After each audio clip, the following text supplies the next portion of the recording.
Hi, my name is Dominic DiBenedetto, and today I will be describing John F. Kennedy's run as president, as well as who he beat to win the election. After this speech, you will know how John F. Kennedy ran and how he beat Richard Nixon in the election during their time period, as well as his untimely death during his term as president. As a voter, I believe I also would have voted for JFK because of his views and what he wanted to do with this country during his term as president, even though it was shortly lived.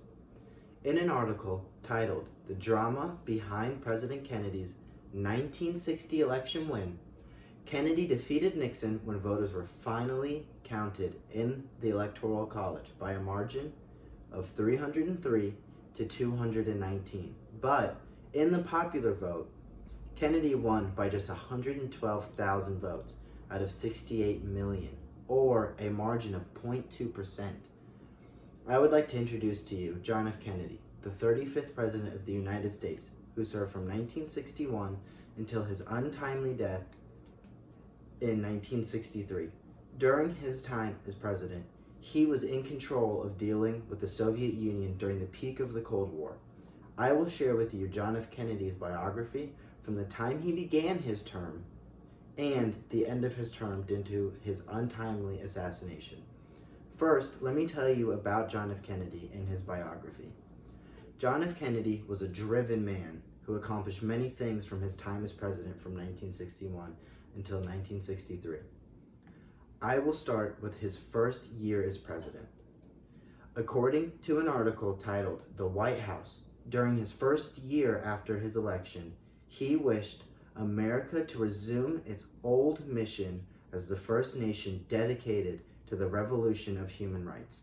With the Alliance for Progress and the Peace Corps, he brought American idealism to the aid of developing nations, but the hard reality of the communist challenge remained.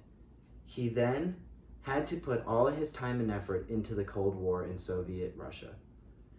According to the previous stated article, Russians now sought to install nuclear missiles in Cuba. When this was discovered by Ayer in October 1962, Kennedy imposed a quarantine on all offensive weapons bound for Cuba.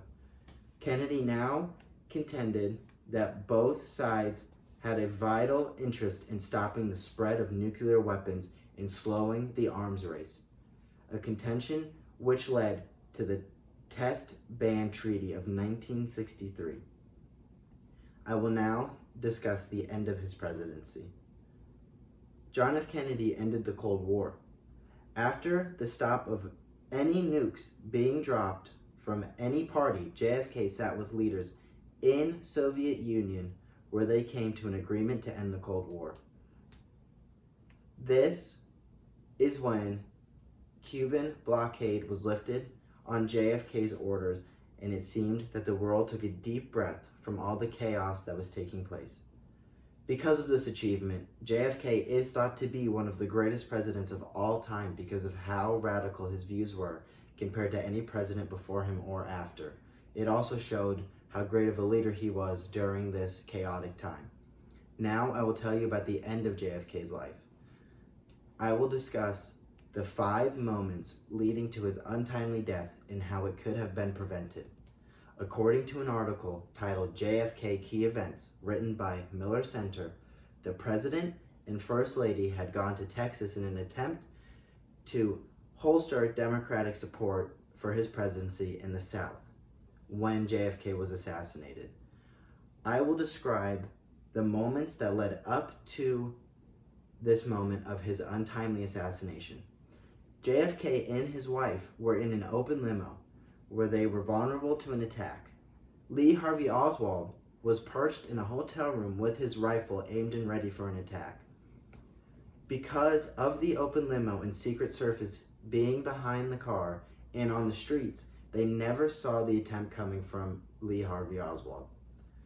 He then waited until the limo was in his sight until he had the right shot when he shot twice, hitting the president in the neck first and then the final blow to the head. JFK later died in the hospital and all of Americans were in shambles at the devastating news. The ways this attack could have been prevented. There is no reason for the president to be in an open limo when going to see the mass public. He should have been in a protected Secret Service car that was proper for the occasion.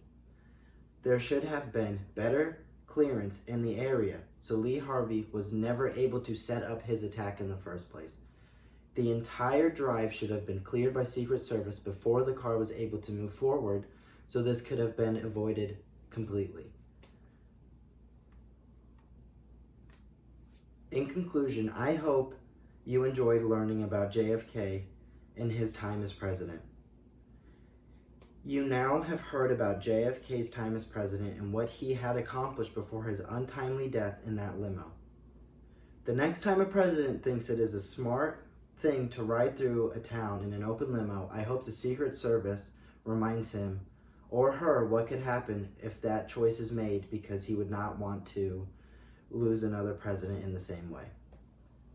I will end with a quote from JFK written in an article by Brainly Quotes when he said, "Let us not seek the Republican answer or the Democratic answer, but the right answer. Let us not seek to fix the blame for the past. Let us accept our own responsibility for the future."